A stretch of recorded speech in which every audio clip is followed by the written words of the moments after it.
ولعنة الدائمة على أعدائهم وغاصب حقوقهم ومنكر فضائلهم من يوم عداوتهم إلى يوم الدين. رب اشرح لي صدري ويسر لي أمري واحلل عقدة من لساني يفقهوا قولي. أما بعد فقد قال الله تبارك وتعالى في كتابه المجيد وفرقانه الحميد. بسم الله الرحمن الرحيم. طاسين تلك آيات الكتاب المبين نتلو عليك من نبأ موسى وفرعون بالحق لقوم يؤمنون. إن فرعون علا في الأرض جعل أهلها شيعا مستضعفا طائفة يذبح أبناءهم ويستحيي نساءهم إنه كان من المفسدين. خداوند بحق محمد و محمد اس دلیل عبادت کو سلسلے عزاداری کو اپنی بارگاہ میں قبول فرما. خداوند ہمیں مولا حسین کے حقیقی عزاداروں میں شامل فرما. خداوند مولا کی نظر ہمیں ان کی نظر عنایت عطا فرما. ہمیں دنیا میں مولا حسین کی زیارت، آخرت میں مولا حسین کی شفاعت نصیب فرما. خداوند مولا حسین کے قلب مطہر کو ہم پر راضی فرما. خداوند بحق محمد و محمد جہاں جہاں عزاداریاں ہو رہی ہیں، عزاداران مومنین ہیں، ان کو حفظ و امان عطا فرما. خداوند دہشت گردوں، تخریب کاروں، فسادیوں کو، دشمنوں کو نیست و نابود فرما. خداوند بحق محمد و محمد اس مجلس میں جتنے مومنین مومنات شرکت کر رہے ہیں، ان سب کی حاجات پر روا فرما. سب کی توفیقات خیر میں اضافہ فرما.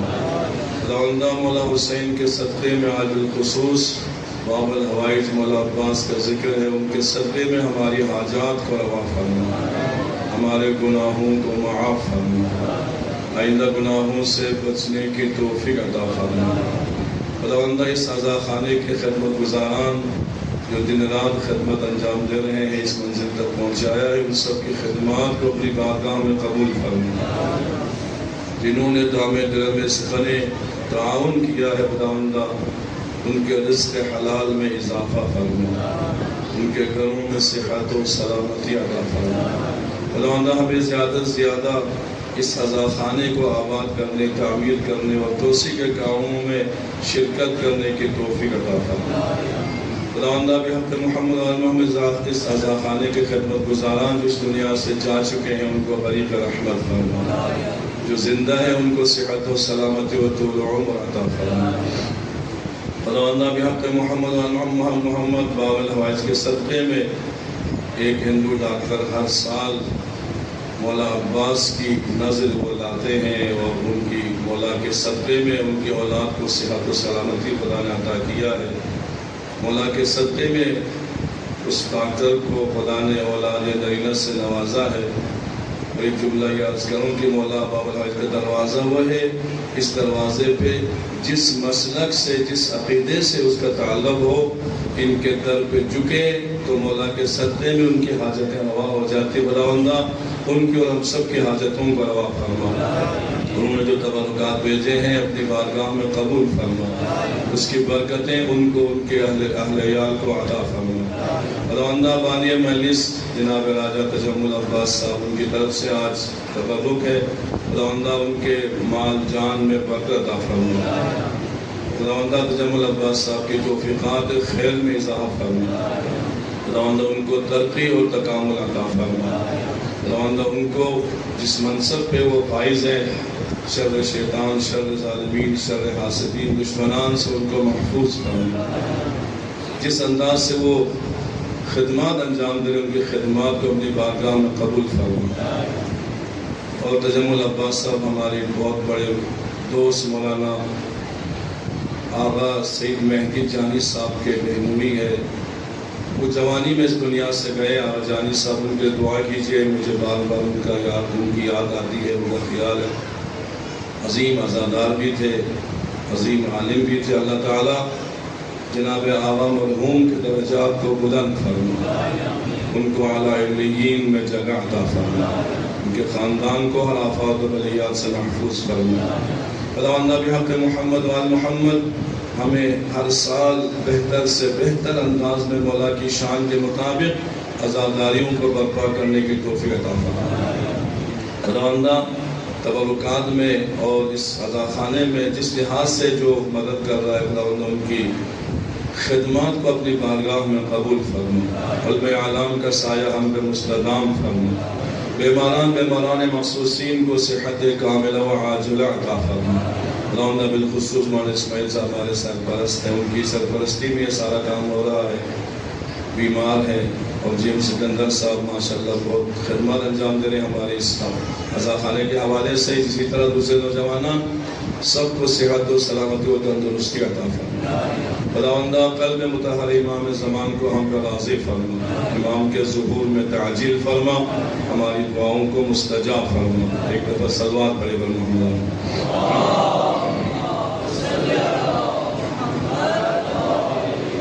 گفتگو شروع کرنے سے پہلے چند عرائض آپ کی خدمت میں عرض کروں۔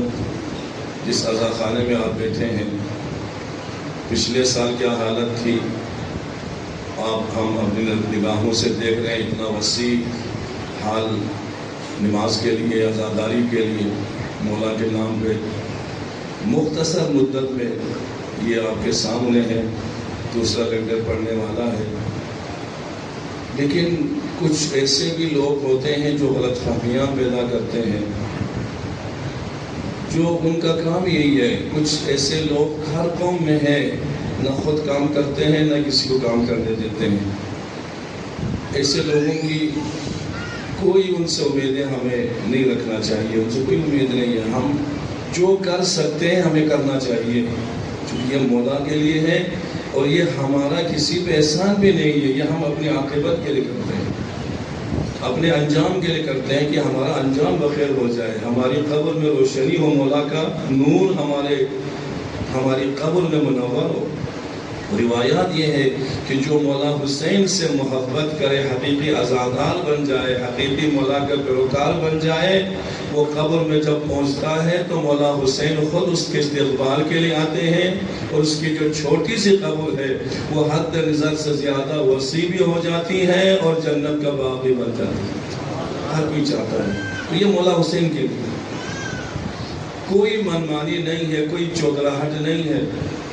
بزرگ علماء، 3 علماء اس وقت جو کاموں میں مصروف ہے، خادم کے علاوہ مولانا مبارک صاحب ہیں اور آغا مولانا اسماعیل صاحب، اللہ ان کو صحت دے دیں، ان کی بڑی کاوشیں ہیں، خدمات ہیں۔ اور ہم نے کئی میٹنگیں کی ہیں، اس میں جنہوں نے بنایا ہوا تھا، ٹیسٹ بنایا ہوا تھا، ان کے افراد بھی سارے شامل ہیں ہمارے ساتھ۔ گرین ٹون کے سارے بزرگان ہمارے ساتھ ہیں، اور اسی طرح یہاں جتنے بزرگان ہیں ان سے ہم نے 3-4 مرتبہ میٹنگیں کی ہے، اور سب کی مشورت سے، سب کی رائے سے پھر ہم نے تعمیر شروع کیا ہے۔ اس میں کسی نے اختلاف نہیں کیا، چونکہ پوری قوم کو جمع کرنے کی ضرورت نہیں ہے۔ جو بزرگان ہیں، جو کام کرنے والے ہیں، جن کی خدمات ہے، ان سے پوچھنا ہے، ان سے مشورہ کر کے کام شروع کرنا ہے۔ تو ہم نے کئی مرتبہ میٹنگیں کی ہے، کرنے کے بعد ہم بالخصوص گرین ٹون والے، اصل اس جگہ کو انہوں نے محفوظ رکھا ہے۔ گرین ٹون والوں نے، ان کی یہاں بستی تھی، لیکن یہاں سے ان کو اٹھایا، گرین ٹون چلے گئے، لیکن یہ جگہ انہوں نے نہیں چھوڑی، اس کی حفاظت کرتے رہے۔ اگرچہ پلاٹ کی صورت میں جگہ تھی، لیکن آگے بڑھ کے 95-96 کے بعد علماء نے توجہ دی اور آگے بڑھ کر اس کو ایک امام باغہ کی صورت دے دی۔ اس سے پہلے ایک زرعی تھی، یہاں پہ پڑی ہوئی تھی، شاید آپ نے دیکھی ہوگی۔ اس زرعی نے اس جگہ کو بچایا، لاکھ چاہا بلڈوزر لا کے اس کو گرا دے، اس کا انجن فیل ہو جاتا ہے، اس کا ڈرائیور گر جاتا ہے، اس کی ٹانگ ٹوٹ جاتی ہے، لاکھ کوشش کے باوجود اس زرعی نے اس جگہ کو مولا کے نام پہ ہمارے لیے بچایا۔ وہ زرعی آج بھی ہم نے رکھا ہو، اس کی ہم زیارت کرتے ہیں۔ اور اس کے علاوہ ایک معظم محمد حسین صاحب تھے، ان کی زندگی یہاں گزری ہے. ایک ابو قربان تھے، انہوں نے خدمت انجام دیا ہے. ایک فرشتہ تھا جو 2 سال پہلے انتقال ہوا، انہوں نے اس جگہ کی حفاظت کی ہے. پھر علماء نے، بزرگان نے، قوم کے درگاہ والوں نے پھر اس کو آگے بڑھایا. 10 15 20 سال تک ہم نے ایک حال میں گزارا ہے. اب ہم چاہتے ہیں کہ یہ جگہ وسیع بھی ہو جائے، نماز بھی ہو جائے، عزاداری بھی ہو جائے، خواتین کی بھی جگہ وسیع ہو جائے، اور چند کمرے بھی بنا لیں. میت خانہ بھی ہم بنائیں گے انشاءاللہ، مسابقہ خانہ کی بھی شکل دیں گے. طلباء آئیں گے، ان کے لیے بھی ہم رہائش کے لیے بندوبست کریں گے. اور جو بیماران آتے ہیں، ہمارا بیماران آ جائیں، کوئی جگہ نہیں. سب سے بڑا مسئلہ رہائش کا ہے. رہائش مل جائے سارے مسائل حل ہو جاتے ہیں. اس کے لیے بھی ہم کوشش کر رہے ہیں. تو یہاں پہ نہ کسی میں اختلاف ہے، کیونکہ میں نے چند باتیں سنی، اس وجہ سے یہ وضاحت کر رہا ہوں. نہ کوئی کسی نے مخالفت کی ہے، نہ ہم نے کسی سے پوچھے بغیر یہاں پہ کام شروع کیا ہے. ہم نے قوم کے بزرگان اور مسئولین اور جو قوم کے نمائندے ہیں ان کے مشورے سے، بالخصوص گرنٹون والے سارے جو بالخصوص ان کی بڑی خدمات ہے، وہاں بھی ہم باغا ہے، بڑی خدمات انجام دے رہے ہیں. یہاں بھی وہ بار بار آ کے معائنہ کر رہے ہیں، چیک کر رہے ہیں، اور اپنے حساب سے انہوں نے ہم سے زیادہ اس میں حصہ لیا ہے. چل ایک ہو سکتا ہے جن کو ہم نے بلایا نہیں آیا تو وہ ان کا قصور ہے، ہمارا قصور نہیں ہے. تو بس یہ ذہن سے نکال دیں، نہ کسی غلط فہمی میں رہے، نہ کسی سے پوچھے بغیر ہم نے بنایا ہے، نہ منمانی ہے، نہ چودراہٹ ہے. یہاں سب خدمت گزار آ کے خدمت کر رہے ہیں. بس اب یہی سب سے بڑی ہمارے لیے سعادت ہے، سب سے بڑا عہدہ ہے کہ مولا حسین ہمیں اپنے عزاداروں اور خدمت گزاروں میں شامل کرنا ہے. خداوند ہم سب کو عزاداران امام حسین کے خدمت گزار اور آزاد خانوں کی خدمت کرنے والوں کی سب میں قرار فرمائے. صلوات پڑھے اللہ. اور اسی ضمن میں بس اتنی گزارش بھی کروں کہ جتنا ممکن، میں نے پہلی دوسری مجلس میں عرض کیا ہے کہ ہر روز کچھ نہ کچھ گیٹ پہ دیکھے جائیں تاکہ ہمارے باقیات الصالحات میں یہ کار خیر ہو جائے اور آئندہ کے لیے اللہ تعالیٰ اس کی برکتیں دنیا میں عطا کرے اور نجات کا ذریعہ بنائے. جتنی ممکن ہے، جتنی وسعت ہے، جتنا انسان کر سکتا ہے کچھ نہ کچھ دے کے جائیں. خدا زیادہ نہیں چاہتا، خلوص سے جو دے وہ خدا قبول کر دیتا ہے. تو بس اسی زمین میں چند جملہ پہلے عرض کیا تھا، آج بھی کل بھی ایک دو جملہ عرض کروں گا. صلوات پڑھے پر محمد.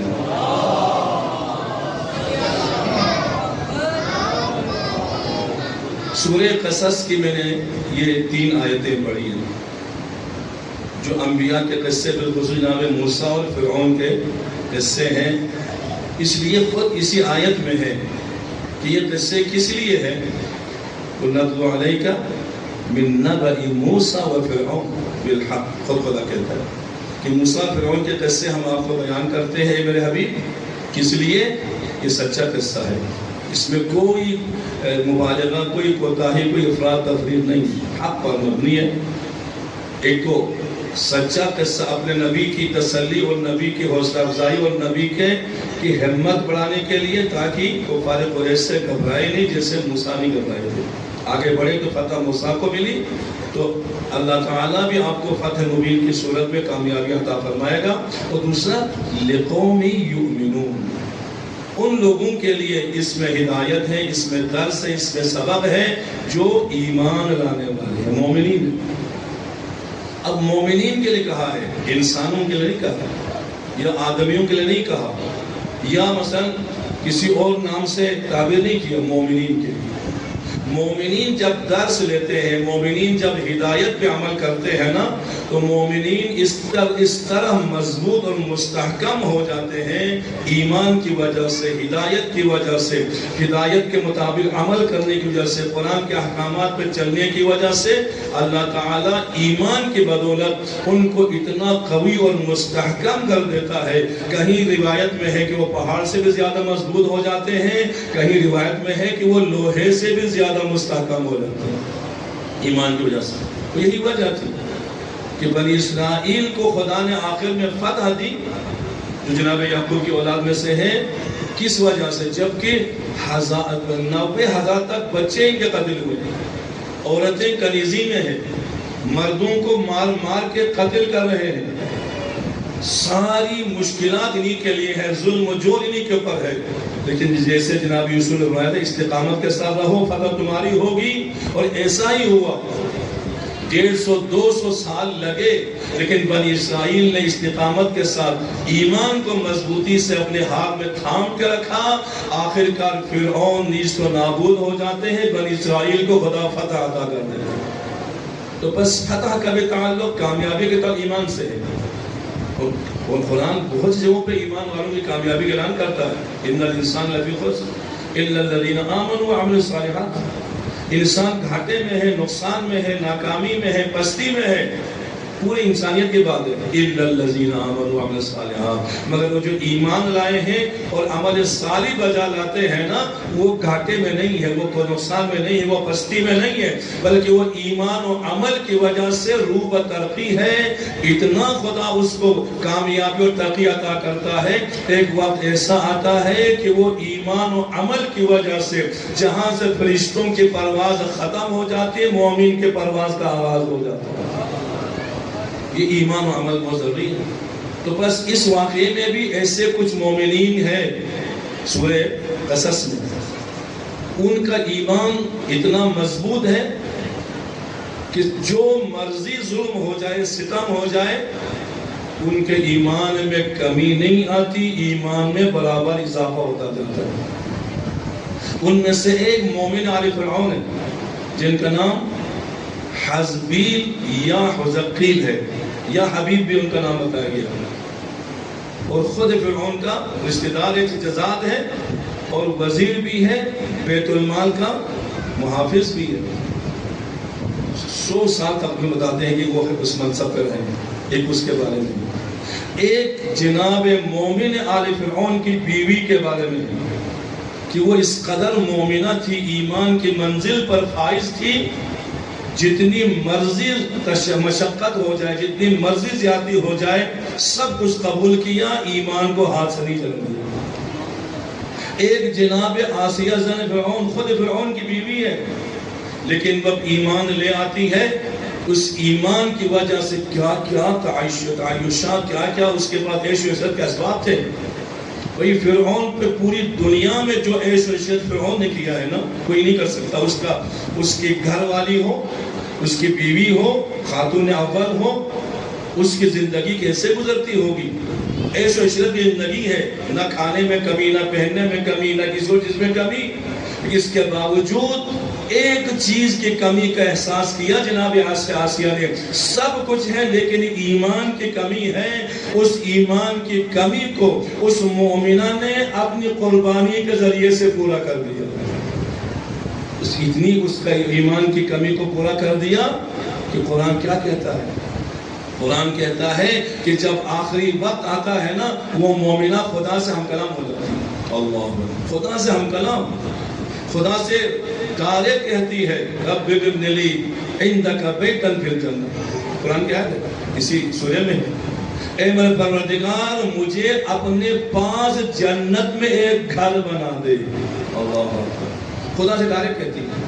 وَنَجِّنِي مِنَ فِرْعَوْنَ وَعَمَلِهِ، دو باتیں کی ہیں جناب آسیہ نے خدا سے۔ ایک بات کی ہے اپنے پاس گھر بنا کے دے، دوسری بات یہ کی کہ فرعون اور اس کے ظالمین سے، اس کے ظلم سے نجات دے۔ تو تاریخ اس بات کی گواہ ہے، ادھر آسیہ دعا کرتی ہے، ادھر خدا دعا کو قبول فرماتا ہے، جنت میں گھر بھی بنا کے دیتا ہے۔ اور تاریخ کہتی ہے کہ جب جناب آسیہ کا پتہ چلا نا فرعون کو کہ یہ مومنہ ہے، یہ موسیٰ کی معتقد ہے، موسیٰ کی ماننے والی ہے، پہلے سمجھایا، چونکہ وہ بہت محبت کرتا تھا جناب آسیہ سے، لیکن جناب آسیہ نے کہا نہیں، میں موسیٰ اور موسیٰ کے خدا پہ ایمان لاتی ہوں، تو جھوٹا ہے، تو باطل ہے، وہ سچے ہیں۔ تو اس نے بڑی کوشش کی، جب اس کے قابو میں نہیں آئی تو اپنی ساس کو بلایا، اپنی بیٹی کو سمجھاؤ تاکہ یہ عیش و عشرت کی زندگی کو ترک نہ کرے، میرے ساتھ عیش و عشرت کرے، نہ کہ یہ عذاب میں مبتلا ہو جائے۔ اس کے معنی میں سمجھایا، جو سمجھانے کے لیے آتا ہے جناب آسیہ اسی کو درس توحید عطا کرتی ہے، اسی کو دین سکھاتی ہے، اسی کو ایمان بتاتی ہے۔ آخرکار فرعون تنگ آ جاتا ہے اور وہ حکم کیا دیتا ہے کہ اس عورت کے پاؤں اور ہاتھوں ان چاروں میں کیل ٹھوکو۔ اللہ، زمین پہ لکھا دیا جاتا ہے، ہاتھوں میں بھی کیل، پاؤں میں بھی کیل۔ جب کیل میں ان کو مقید کیا، اس کے بعد وہ کہتے ہیں ایک بہت بڑا پتھر اٹھا کے اس پہ مارو تاکہ اس کا قصے ختم ہو جائے۔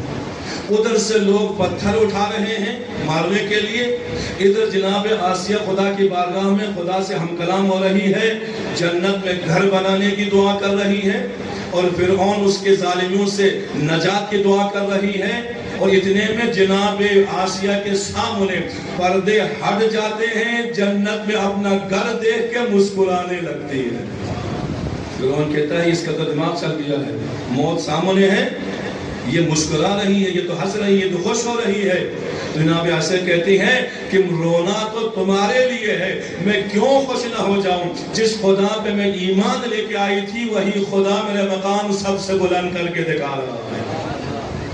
تو بس کہا کہ لقومی یؤمنون، یہ واقعات، یہ جناب موسیٰ اور فرعون کے واقعات مومنین کے درس ہے، کافرین کے نہیں ہے، منافقین کے لیے نہیں ہے، بے دینوں کے نہیں ہے۔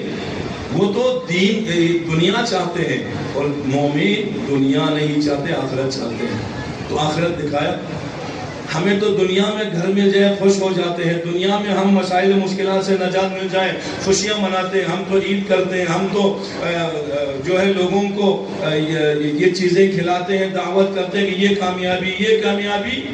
لیکن مومن دنیاوی کامیابیوں کو عارضی سمجھتے ہیں، آخرت کی کامیابیوں کو بقا سمجھتے ہیں۔ تو یہ جناب آسیہ اور جناب مومن آل فرعون اس قدر ایمان پہ مضبوط و مستحکم ہے، 100 سال ملازمت میں ہے، 100 سال منصب وزارت پر ہے، لیکن جب امتحان کا وقت آتا ہے اپنی وزارت کو ٹھوکر مار دیتا ہے، دنیاوی مال متا کو ٹھوکر مارتا ہے، کہتے ہیں کہ میں نے تو خدا کے موسیٰ پہ میں ایمان لایا ہوں۔ یہ سب کب ہوتا ہے؟ جب جناب موسیٰ نے فرعون کے ساحروں کو شکست دیا۔ واقعات بہت طویل ہے، میں جو اہم چیزیں وہی بیان کر رہا تھا۔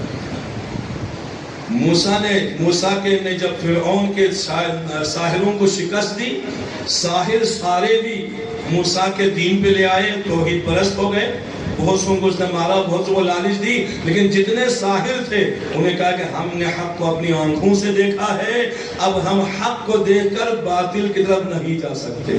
ان کو مارا، بہت سے لوگوں کو بھاگ گئے، بہت سے لوگوں کو زندہ میں ڈالا، ان میں سے جناب مومن آل فرعون ہے۔ اور یہی جناب مومن آل فرعون ہے جنہوں نے جناب موسیٰ کو ظلم سے بچایا تھا، قتل ہونے سے بچایا تھا، ہجرت کا مشورہ دیا تھا۔ ان کو بھی آخرکار گرفتار کیا فرعون نے۔ تاریخ کہتی ہے کہ جناب مومن آل فرعون کے جسم کے ٹکڑے ٹکڑے کر کے ان کو شہید کر دیا، ان کو قتل کر دیا۔ اب تاریخ یہاں تک کہتی ہے کہ وہ جسم کے ٹکڑے ٹکڑے کرتے ظالم جا رہے تھے، اور جسم کے ہر ٹکڑے سے اللہ اکبر کی آواز آتی تھی۔ اللہ، یہ ایمان، یہ تقویٰ، ایمان پہ برقرار رہنا بہت عظیم کام ہے۔ اس کے لیے طاقت چاہیے، اس کے لیے ہمت چاہیے، اس کے لیے انسان کی نظر خدا پہ ہونا چاہیے، اس کی نظر اہل بیت پہ ہونا چاہیے۔ جب ایسا ہوگا تو وہ ایمان پر رہ سکتا ہے، لیکن اگر نہیں تو انسان دنیا کی عیش و عشرت کو، دنیا کی رنگینیوں میں مبتلا ہو جاتا ہے، ایمان پیچھے رہ جاتا ہے، خود آگے نکل جاتا ہے۔ جسے مولا حسین نے خود فرمایا ہے، ایک زمانہ آئے گا کہ جو سب حسین حسین کر رہے ہیں، لبیک یا حسین کر رہے ہیں، لبیک یا زینب کہہ رہے ہیں، لبیک یا رسول اللہ کہہ رہے ہیں، ان کا دین صرف زبان کی حد تک ہے۔ کب تک ان کا دین چلتا ہے؟ جب تک ان کی معیشت چلتی ہے، ان کا کاروبار چلتا ہے، ان کا مال آ رہا ہے، ان کو منفعت مل رہی ہے، ان کا دین چلتا ہے۔ جہاں مال اور معیشت اور دین آمنے سامنے ہو جائے، وہ دین کو پیچھے چھوڑ دیتے ہیں، معیشت کو لے کے آگے نکلتے ہیں۔ معیشت کو لے کر، مال کو لے کر، دنیاوی مفادات کو لے کر وہ آگے نکل جاتے ہیں، دین پیچھے رہ جاتا ہے۔ وہ ہمارا ماننے والا نہیں، وہ حسینی نہیں، حسینی وہ ہے کہ جب بھی دین اور کسی اور چیز کا مقابلہ ہو جائے، چاہے اولاد ہی کیوں نہ ہو، چاہے ماں باپ ہی کیوں نہ ہو، چاہے عزیز سے عزیز چیز ہی کیوں نہ ہو، اس کو چھوڑ دے اور دین کو لے کے ہماری طرف آ جائے، وہ حسینی۔ وہ مومن ہے۔ اب ہمیں بھی اپنے آپ کو دیکھنے کے لیے یہ محرم کا مہینہ محاسبہ کا مہینہ ہے، اپنا محاسبہ کریں۔ جو حسینی افواج ہے، حسینی لشکر ہے، حسین کے انصار ہے، ان میں جو صفات تھی، ان میں جو کمالات تھے، ان میں جو قربانی کا جذبہ تھا، کیا میرے اندر بھی اس کا عشر و عشیر ہے؟ تھوڑا بہت تھوڑی جھلک ہے میرے اندر؟ اگر ہے تو اس کو تقویت پہنچائے، آگے بڑھیں۔ اگر نہیں ہے تو پھر کوشش کرنی چاہیے ان عزاداریوں کے ذریعے سے، ذکر حسین کے ذریعے سے، مصائب میں رونے کے ذریعے سے، اور خرچ کرنے کے ذریعے سے، ٹیم دینے کے ذریعے سے اپنے اندر کو صفات پیدا کرنے کی کوشش کریں جو کربلا والوں میں خدا نے عطا کیا تھا۔ وہ کوشش کے ذریعے سے صرف یا لیتنی کنت معکم فآخذ فضلا عظیما کہنے سے کچھ نہیں ہوتا۔ جب تک کوشش نہ کرے اہل بیت کی سیرت کو، کربلا والوں کی خصوصیات کو، ان کے کردار کو اپنانے کی انسان کوشش نہ کرے، ان میں سے ایک لے لے، باقی چیزیں خود بخود آ جاتی ہے۔ جیسے کربلا والوں نے جان ہتھیلی پہ رکھ کر تیروں کے بارش میں نماز قائم کی اول وقت میں، اگر ہم اول وقت میں نماز پڑھنے کے عادی ہو جائے، باقی نیکیاں خود بخود آ جاتی ہیں۔ اول وقت نماز، چاہے جو مرضی ہو جائے، کاروبار ہے چھوڑ دے، ضروری کام ہے چھوڑ دے، ادھر جانا ہے نہیں یہ پہلے ضروری ہے، وہ ضروری کام ہے نہیں یہ پہلے ضروری ہے، تو اول وقت پہ نماز جو ادا کرتا ہے نا، بن مرالی فرماتے ہیں ہمارے ماننے والوں کی نشانی میں سے اہم نشانی یہ ہے جو اول وقت پہ مصلی پہ کھڑے ہو جائے، اس کو اعلان کرنے کی ضرورت نہیں، اس کا کردار بتا رہا ہے وہ علی کا ماننے والا ہے۔ تو بس اب یہ کربلا میں ایک صفت کی، اور اس کے بعد کربلا میں کیا ہر ایک اپنی پیاس کو بھول جاتا ہے، دوسروں کی پیاس کے لیے بجھانے کے لیے کوشش کرتے ہیں، اپنی زحمتوں کو بھول جاتے ہیں، دوسروں کو آرام پہنچانے کی کوشش میں ہوتے ہیں۔ اب یہ چند چیزیں میں سے ایک چیز ہم لے لیں، باقی صفات خود بخود آ جاتی ہے۔ جیسے ہم کہتے ہیں سونا سونا کو جذب کر لیتا ہے، تو جب ایک سونا آ جائے ہمارے اندر جو نماز کی اہمیت دے، جو نماز کو فوقیت دے، جو نماز کو سب سے اہم سمجھے، تو پھر باقی تمام اندر آ جاتی۔ کیوں؟ قرآن کا وعدہ ہے ان الصلاۃ تنہی عن الفحشاء والمنکر، تم نمازی بنو، نماز کو اہمیت دو، تم نماز کو کما حق ہو انجام دو، تو نماز تمہیں ساری برائیوں سے بچا لے گی، نیکیاں آ جائے گی تمہاری۔ اب جناب مومن آل فرعون شہید ہو جاتے ہیں، لیکن ایمان برقرار ہے، سب کچھ اس کے ہاتھ میں ہے، لیکن چھوڑ دیا ایمان کو نہیں۔ اور ان کی بیوی شاتیہ یا شاتا ان کا نام ہے، ان کی بیوی نے بھی موسیٰ پہ ایمان لے کے آئی۔ جب پتہ چلا، کیسے پتہ چلا؟ فرعون کی بیٹی کی خدمت گزار تھی، بیٹی کے بالوں میں کنگھی کرتے کرتے کنگھی گر گئی، تو اس نے بسم اللہ پڑھ کے اٹھایا۔ تو جب بسم اللہ پڑھ کے اٹھایا، بیٹی نے کہا تم بھی موسیٰ کو مانتی ہو، تم بھی موسیٰ کے خدا کو اللہ مانتی ہو، تم میرے باپ کو ایمان نہیں مانتی، کھاتی یہاں سے ہے، مانتی ان کو۔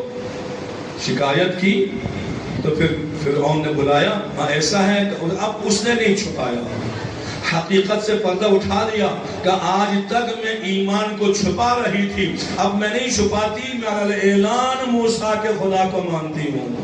اللہ اچھا، پھر تمہاری سزا کیا ہے؟ اندازہ لگا لیا، سزا بھی کتنی سخت ہے۔ تمہاری سزا یہ ہے کہ گرم تنور میں تجھے بھی جلایا جائے گا، تمہارے بچوں کو بھی جلایا جائے گا۔ اللہ، تو اس نے کہا ایک شرط میری بات مان لو، وہ کیا ہے کہ جب مجھے اور میرے بچوں کو تم تنور میں جلا ڈالو گے نا، تو تم ایک کام کرنا، ہماری ہڈیاں نکال کے کہیں پہ دفن کرنا، تاکہ ہماری قبر بن جائے، لوگوں کے لیے نشان بن جائے، درس مل جائے کہ یہ ایمان پہ جان قربان کرنے والوں کی قبر ہے کہ جن کی صرف ہڈیاں یہاں پر دفن ہیں۔ اللہ مان گیا، فرعون مان ٹھیک ہے۔ اب اس کے بڑے بیٹے کو آگ میں ڈالا، دیکھ رہی ہے ماں، دیکھ رہی، ہاں اللہ اکبر، ماں اپنا سب کچھ اولاد کو قربان کر لیتی ہے، لیکن جب ایمان کی منزل آ جائے تو ماں اپنی اولاد کو بھی دین پہ قربان کر دیتی ہے۔ یہ کربلا والوں نے بھی یہی درس دیا۔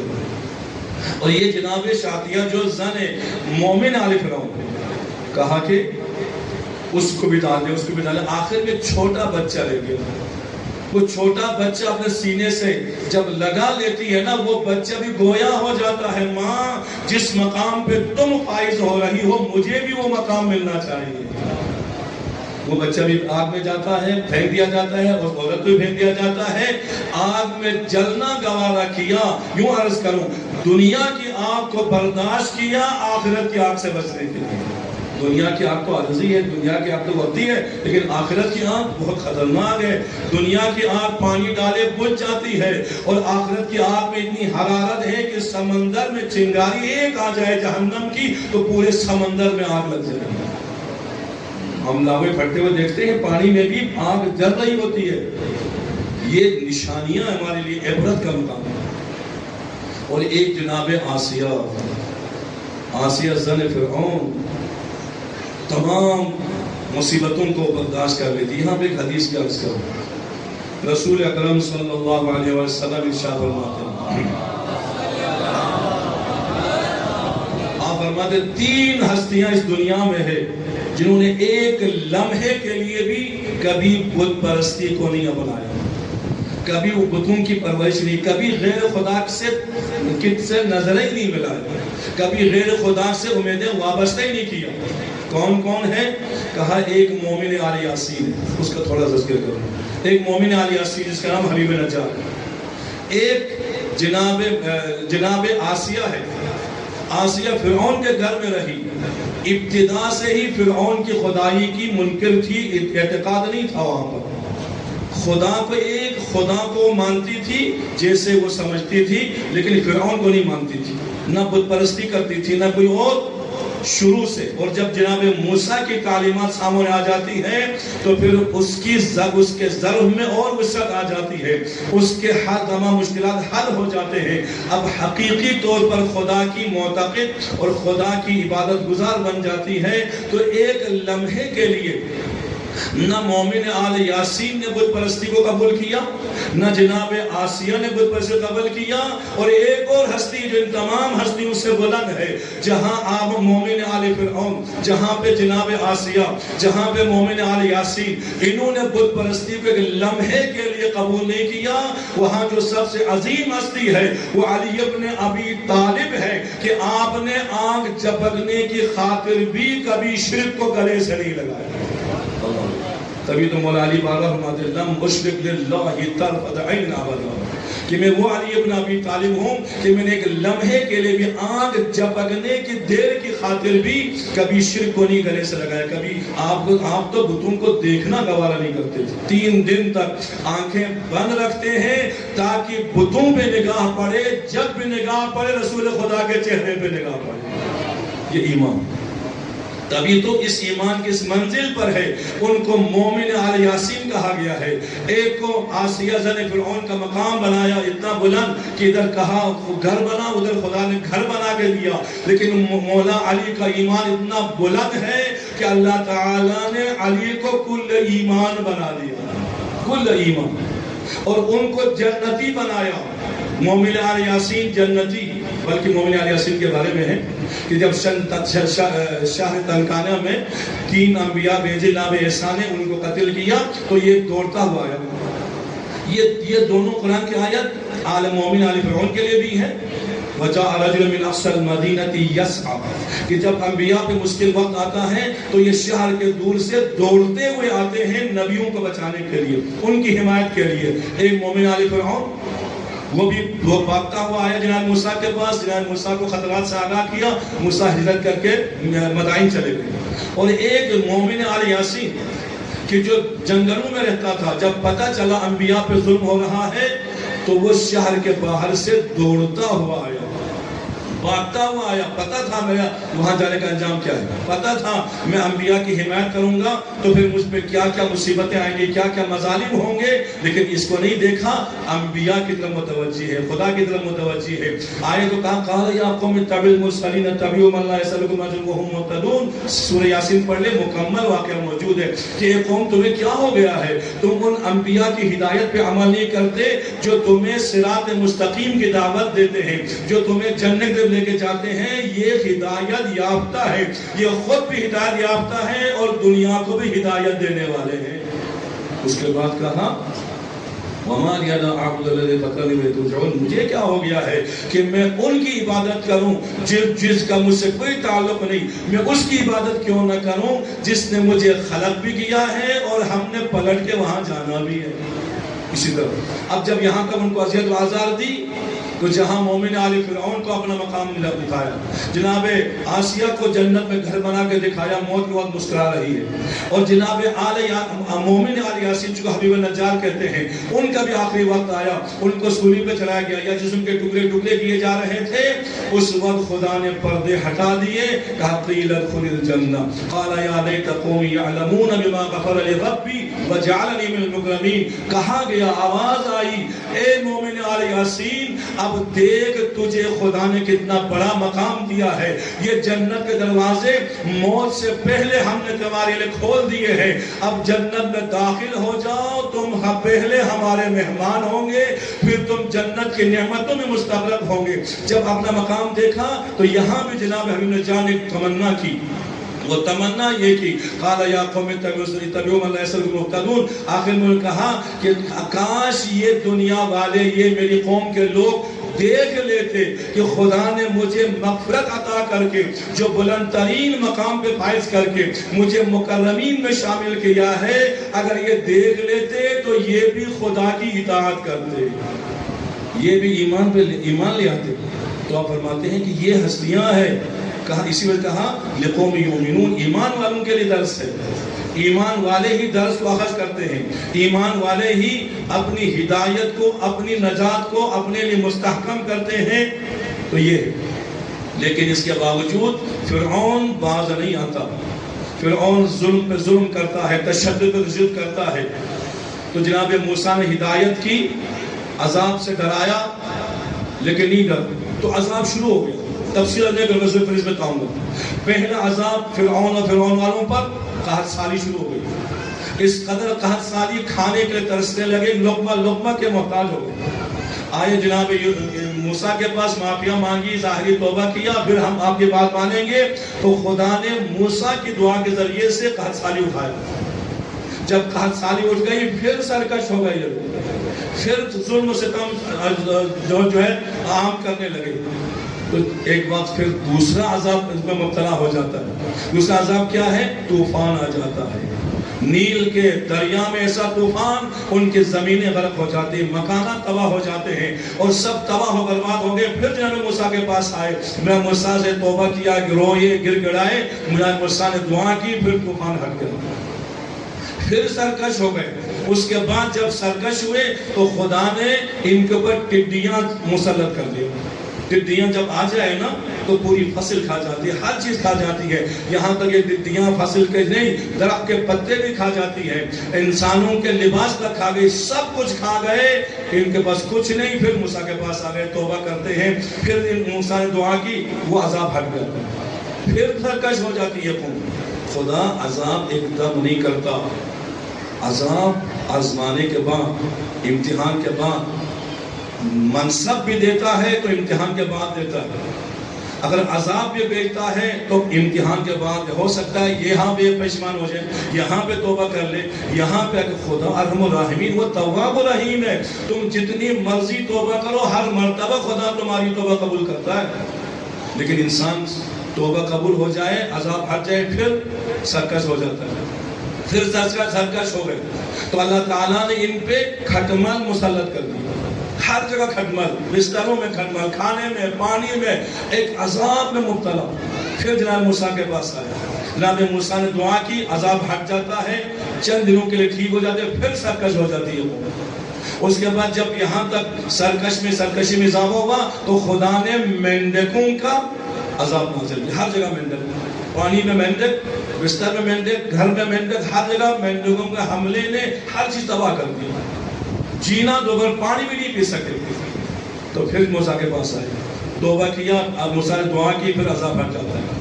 اس کے بعد جو آخر ایک اور عذاب میں مبتلا ہوا، وہ کیا ہے کہ ان کے لیے خدا نے طاعون کی بیماری بھیج دی۔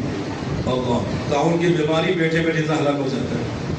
یہ طاعون کی بیماری گناہوں کا نتیجہ، بالخصوص شراب و کباب و زنا، اس سے طاعون کی بیماری میں مبتلا ہو جاتا ہے، اور قوم موسیٰ کے بارے میں کہا ہے کہ طاعون کی بیماریوں سے چند دنوں میں 70,000 لوگ ہلاک ہو گئے۔ یہ جو انسان کے اوپر مشکلات آتی ہے اس کے گناہوں کی وجہ سے، اگر گناہ انسان معافی لے، توبہ کر لے، استغفار کر لے، تو پھر اس سے وہ عذاب ہٹ جاتا ہے۔ اسی وجہ سے کہا جب بھی مشکل ہو جائے، جب بھی پریشانی آ جائے، جب بھی مالی جانی نقصان ہو جائے، زیادہ استغفار پڑھو، توبہ کرو۔ توبے کی بدولت خدا بلاؤں کو دور کرتا ہے، نعمتیں نازل کرتا ہے۔ تو بس کہا کہ طاعون کی بیماری میں سب ہلاک ہو رہے ہیں۔ اس کے بعد پھر آگے موسیٰ کے پاس انہوں نے توبہ کر دیا، پھر عذاب سے نجات مل گئی۔ آخر میں پھر سرکش ہو گئی یہ قوم، تو خدا نے خون ان پہ مسلط کر دیا، ہر جگہ خون۔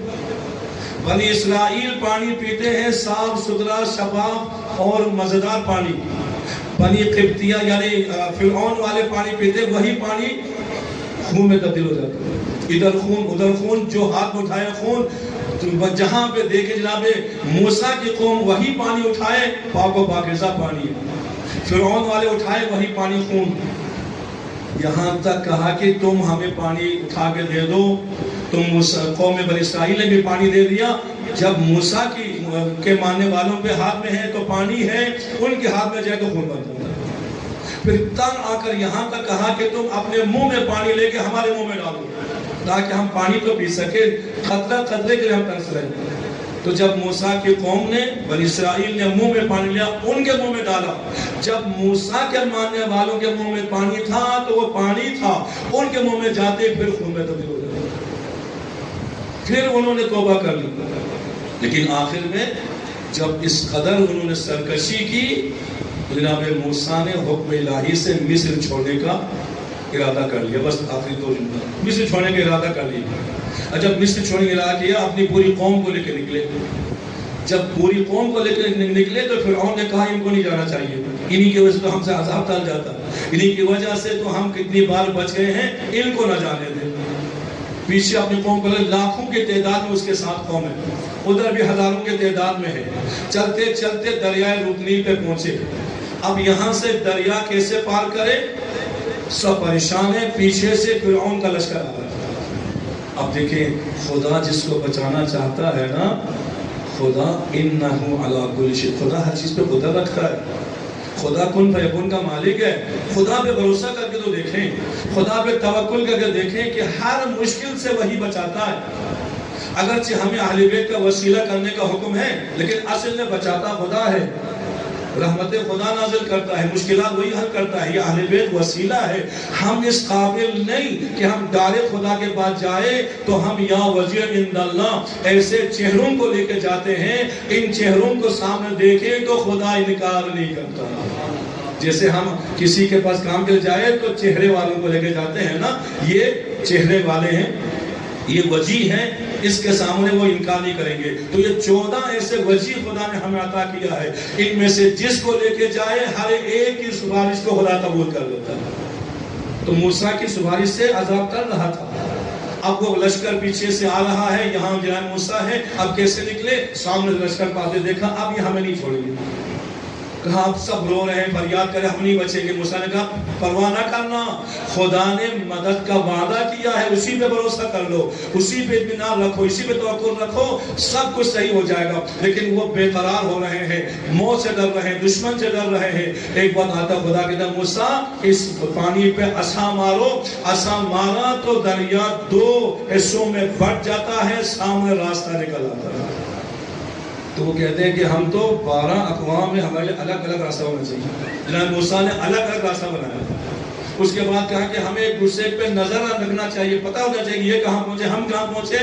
موسیٰ نے دعا کی تو وہ پانی کی جو لہریں اٹھی ہوئی تھی نا، وہ شیشے میں تبدیل ہو جاتی ہیں، ایک دوسرے کو دیکھتے بھی ہیں، اور سب آرام سے گزرے۔ جب فرعون وہاں پہ پہنچا لشکر کے ساتھ، کہا راستہ بنا ہوا ہے، کہو اب چلو ان کو آگے سے پکڑ لے۔ جب پورا لشکر لے کر فرعون پانی کے اندر آ جاتا ہے، خدا پانی کو غرق کرنے کا حکم دے دیتا ہے۔ یہاں خدا نے غرق کر دیا تو قوم فرعون غرق ہو جاتی ہے۔ کس وجہ سے؟ سرکشی کی وجہ سے، ظلم کی وجہ سے۔ لوگوں پہ تشدد کی وجہ سے اور خدا کی نافرمانی اور خدائی دعوت تکبر غرور کی وجہ سے قوم فرعون کو خدا نجات دیتا ہے۔ کیسے سوچ سکتا ہے انسان کہ دریا ہمارے راستہ بنا دے؟ اللہ! کیسے سوچ سکتے اسی وقت راستہ بنے، اسی وقت جگہ خشک ہو جائے، وہاں سے آرام سے گزر جائے؟ کیسے یہ سوچ سکتے انسان کہ موسیٰ کے لشکر کو تو نجات مل جائے، باقیوں کو غرق کر دے، باقیوں کو تباہ کر دے؟ یہ خدا کی قدرت ہے۔ تو معاملہ خدا پہ چھوڑ دیں، خدا ہر کام خود کرتا ہے، ہمیں نجات عطا کرتا ہے۔ یہی مولا حسین نے ہر کام خدا پہ چھوڑ دیا۔ رضن برضا اللہ، میری وہی مرضی ہے جو خدا کی مرضی ہے، وہ تسلیم لامر مولا، اور میں اپنے مولا کے حکم کے سامنے سر تسلیم خم ہوں۔ میری اپنی کوئی مرضی نہیں۔ خداوندہ جس نے تجھے پایا اس نے کیا کھویا، جس نے تجھے کھویا اس نے کیا پایا؟ آخری جملہ بھی یہ تھا کہ میں نے یہ سب کچھ کیا تاکہ میں تجھے پالوں۔ اللہ! اور جو اس عقیدے میں مولا حسین کے ساتھ تھا نا، اللہ، اس کا مقام کتنا بلند ہو جاتا ہے۔ جہاں حسین کا نام آتا ہے وہاں اس صحابی کا بھی نام آ جاتا ہے۔ بالخصوص ان میں مولا عباس کے بارے میں روایت میں ہے کہ جس طرح مولا علی رسول خدا کا ناصر تھے، اسی طرح عباس مولا حسین کے ناصر تھے۔ جو صفات علی کے لیے خدا نے رسول کو عطا کیا تھا، رسول کے لیے علی کو عطا کیا تھا، وہی صفات و کمالات حسین کے لیے خدا نے عباس کو عطا کیا۔ یہ دونوں ہم شکل تھے، دونوں ہم صفات تھے۔ اور مولا عباس کے کمالات و صفات کی ایک اہم وجہ، جیسے مولا علی کا مقام اطاعت رسول کی وجہ سے سب سے بلند، مولا عباس کا مقام اطاعت حسین کی وجہ سے سب سے اعلیٰ، سب سے بلند۔ کیا کیا القابات ملے؟ سقائے سکینہ، باب الحوائج، اللہ، علمدار حسین۔ سب سے پہلا اسلام کا علمدار تو مولا علی تھے۔ علم کو گھاڑا تھا خیبر کے میدان میں، اسی علم کو لے کے فتح سے، لیکن علی کو علمدار نہیں کہا گیا، حسین کو علمدار کہا گیا، عباس کو کہا گیا۔ کیوں؟ تاریخ اس بات کی گواہ ہے کہ جب مولا عباس کا علم بھی یزید کے دربار میں پیش کیا گیا نا، یزید نے دیکھا یہ سارا علم خون میں ڈوبا ہوا ہے، ایک جگہ ایسی ہے جہاں خون نہیں ہے۔ کہا یہ کیسا ہے؟ تو کہا یہ وہ جگہ ہے جہاں عباس نے اپنے ہاتھ سے پکڑ کر رکھا تھا، وہاں خون نہیں، باقی پورا علم خون میں ڈوبا ہوا۔ یہ ہے عباس سے وفا۔ بار بار کہتے ہیں مولا مجھے اجازت دے، آج اپنی اپنی حاجتوں کو ذہن میں لائے۔ آج باب الحوائج کی مجلس سے وہ باب الحوائج ہے جن پر جناب زینب کی نگاہ ہے۔ اہل بیت کی ساری امیدیں عباس سے وابستہ ہیں، اور تاریخ اس بات کی گواہ جب تک عباس تھے اہل بیت سکون کی نیند سو جاتے تھے، دشمن سو نہیں سکتے تھے، پریشانی مبتلا ہے۔ اور جس دن عباس درجے شہادت جو فائز ہوتے ہیں نا، مولا حسین کہتے ہیں کہ اب دشمن سکون سے سوئیں گے، اہل بیت سکون سے نہیں سو سکیں گے۔ اور عباس کا مقام جناب زینب کی نگاہ میں اتنا بلند ہے، آپ نے کہا تھا بیویوں اپنے پردوں کی فکر نہ کرنا، میرا بھائی عباس جیسے محافظ ہے۔ لیکن جب عباس کی شہادت ہوتی ہے نا، تاریخ کہتی ہے جناب زینب نے بیویوں کو جمع کر کہا، بیویوں اب میری ضمانت میں واپس لے رہی ہوں، کیوں؟ عباس شہید ہو گئے۔ کتنی عظمت ہے مولا عباس کی۔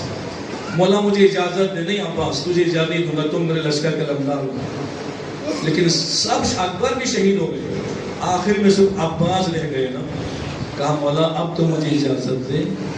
کہتا عباس تمہیں کیسے اجازت دوں، تم تو میرے لشکر کے علمدار ہو، میری فوج کے علمبردار ہو۔ وہاں عباس نے ایک سوال کیا، کبھی سوال نہیں کیا تھا اپنے مولا سے، وہ سوال یہ تھا مولا وہ لشکر کہاں ہے جس کا میں علمدار ہوں؟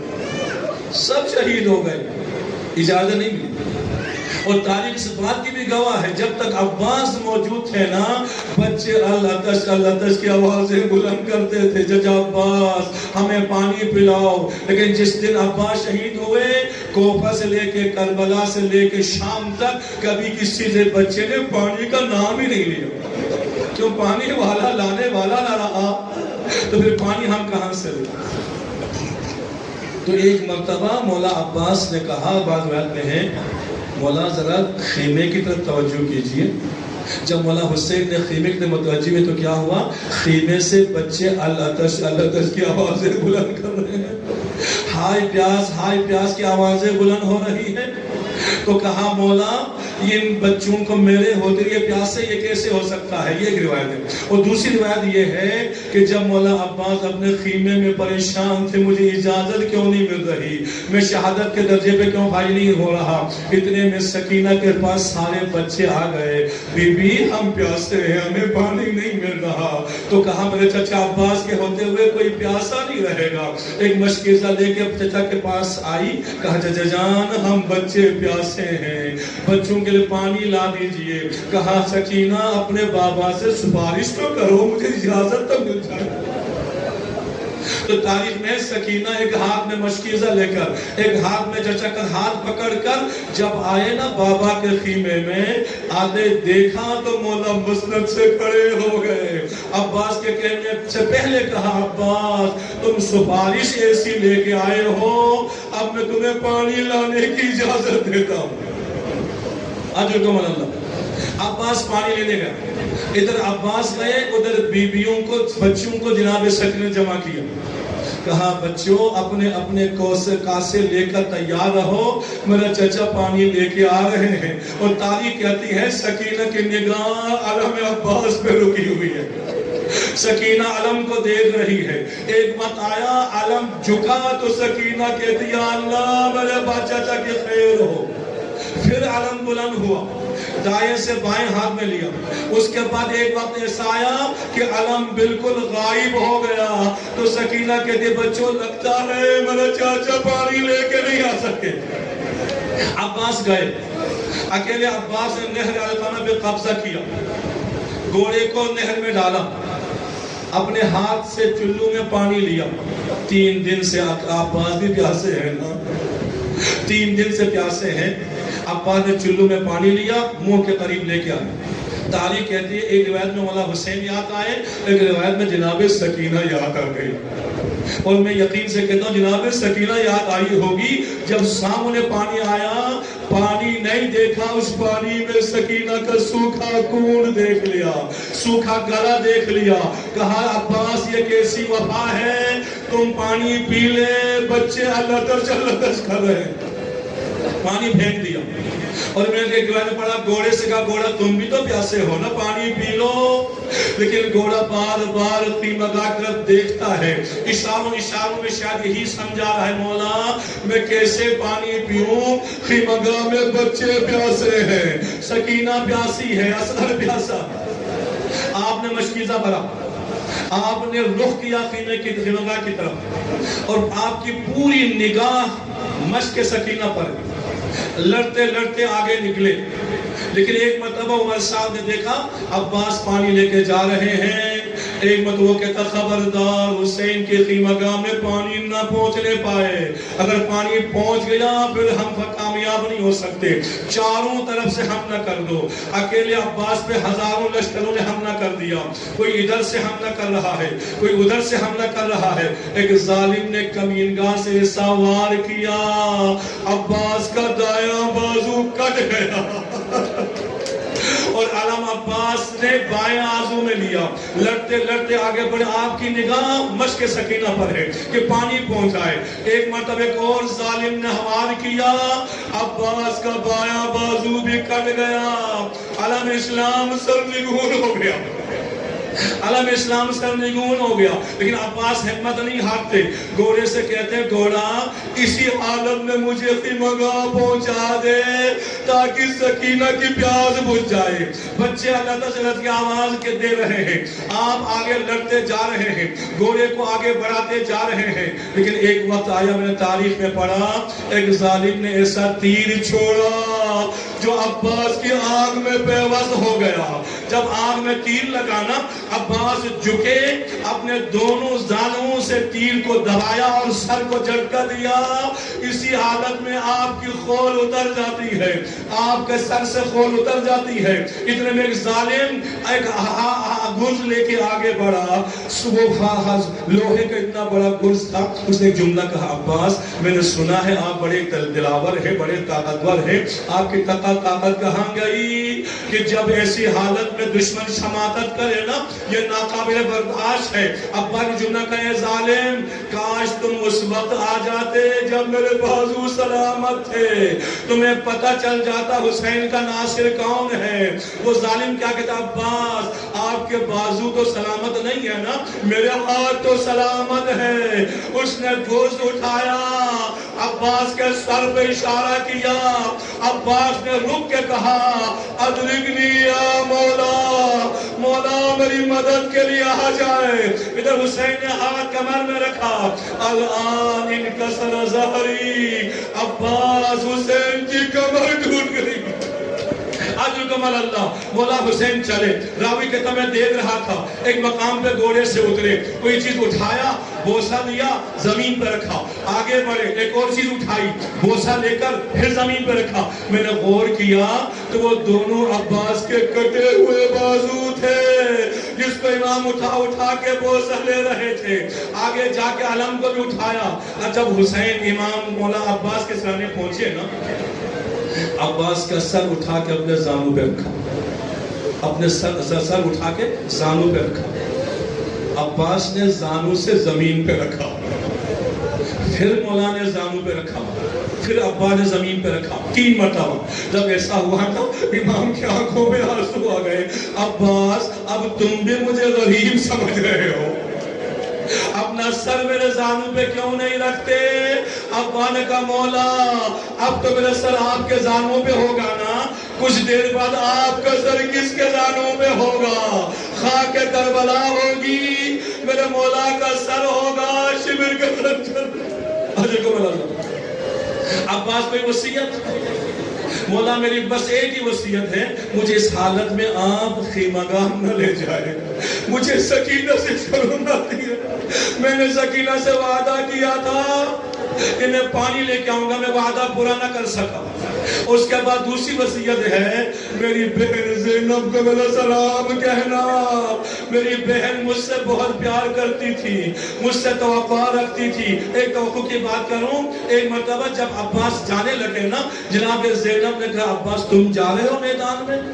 ہاں آقا زادی، جو بھی گیا واپس نہیں آیا۔ اس کے بعد جملہ کہا سنو گے جو میں نے تاریخ میں پہلی مرتبہ پڑھا ہے، وہ جملہ یہ تھا، عباس جس طرح اکبر شبیہ پیغمبر تھے نا، اکبر کو دیکھ کر ہم پیغمبر کی زیارت کرتے تھے، تم ہمارے لیے شبیہ علی مرتضیٰ تھے، تمہیں دیکھ کر ہم بابا علی کی زیارت کرتے تھے۔ اب بابا علی کی زیارت کہاں سے ہوگی؟ اس کے بعد کہا عباس جب میں بابا کے پاس ایک مرتبہ گئی نا تو بابا نے میرے شانوں کو دیکھ کر رونا شروع کر دیا۔ بابا رو کیوں رہے ہو؟ کہا زینب ایک دن آئے گا تیرے شانوں میں رسن پڑیں گے، کوفہ و شام کے بازار اور دربار ہوں گے۔ میں نے کہا تھا بابا میرے بھائی عباس کے ہوتے ہوئے کس کی مجال زینب کی چادر چھین لے، زینب کے شانوں میں رسن ڈالے۔ عباس آج زینب کو یقین ہو گیا زینب کی چادر نہیں بچے گی، زینب کے شانوں میں رسن پڑیں گے تو وہ شام کے بازاروں میں درباروں میں بھی رہ جائے گا۔ علی آخری جملہ ماتم کے لیے مولا حسین کا عباس کوئی اور تمنا سنو گے کہ تمنا مولا عباس کی کوئی تمنا؟ مولا ایک ہی تمنا کیا ہے؟ کہا جب دنیا میں آیا تھا سب سے پہلے آپ کی زیارت کی تھی، اب جا رہا ہوں آخر میں آپ کی زیارت کر کے جانا چاہتا ہوں۔ عباس کون سی چیز مانی ہے؟ کہا مولا ایک آنکھ میں تیر لگا ہوا ہے، ایک آنکھ میں خون ہے، آپ زحمت کیجئے میری آنکھ سے خون کو صاف کر لیں۔ امام نے عباس کی آنکھ سے خون صاف کیا۔ اکبر نے جناب عباس نے آنکھیں کھول کے امام کے چہرے کی زیارت کی، دیر تک دیکھتے رہے، بس یہی آخری زیارت تھی مولا کی۔ ایک مطلب عباس تمنا پوری ہو گئی؟ ہاں مولا تمنا پوری ہو گئی۔ اب اب میری بھی تمنا پوری کر لو، زندگی پر آقا کہتے رہے ہو، مولا کہتے رہے ہو، اب جاتے جاتے مجھے بھائی تو کہہ کے پکارو۔ عباس نے بھائی کہا، بھائی کا دم بھائی کے گود میں نکل گیا، اتنے میں عباس نے کہا مولا اب مجھے اجازت دے، بابا علی مرتضیٰ بھی آ گئے ہیں، بھائی حسن بھی آئے ہیں اور ماں زہرا بھی آگے رو رہے ہیں۔ اب جناب مولا حسین عباس کے علم کو لے کر چلے، وہ عباس جو علم گرا کے اب شہید ہو گئے تھے، لے آؤ علم کو، علم لے کے چلے عباس۔ سکینہ نے کہا دیکھو میرے جیسا کہ علم آ رہا ہے، پانی آ گیا ہے، کوزے لے کے آ جائے۔ بچے کوزے لے کے آ گئے، لیکن کیا دیکھا؟ علم تو آ گیا، علمدار میں بھی آئے۔ یا عباس یا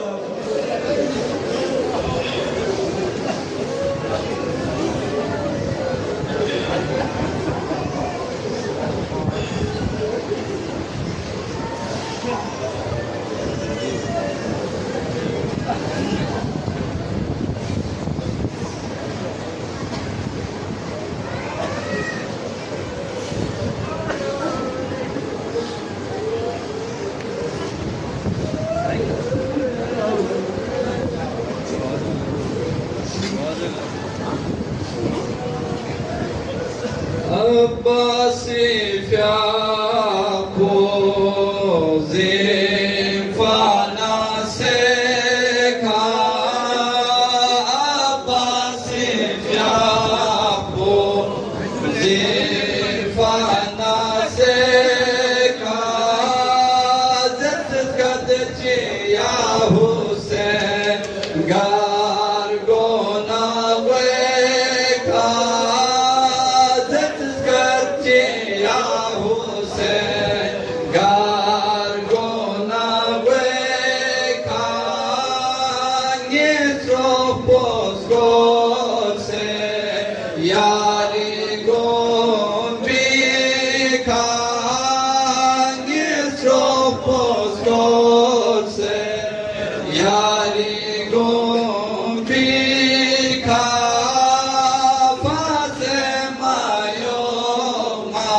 کا